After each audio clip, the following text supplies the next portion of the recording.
Mas magaling pa rin ba ang original o yung gumagaya?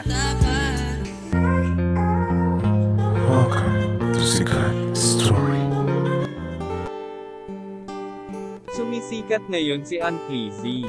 Dahil sa nakikilala na nga ito sa kanyang panggagaya sa kanyang idol na si Skastekli. Marami na ring guesting at interview si Uncleezy ngayon. Palagi itong sinusubaybayan ni Uncleezy, kaya naman kahit anong gawin Skastekli ay ginagaya niya. Pero syempre hindi niya ginagaya ang pangbababae ni Skastekli. Kung mabibigyan nga daw ng chance na makasama sa stage si Skastekli ay pwede na siyang mamatay. Guys, pwede na akong mamatay.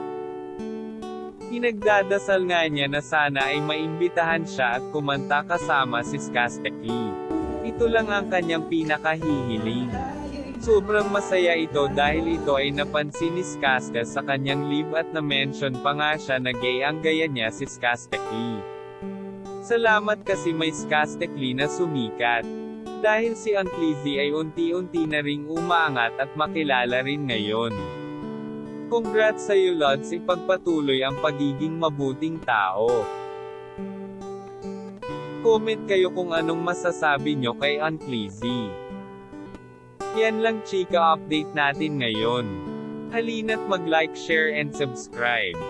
Thank you.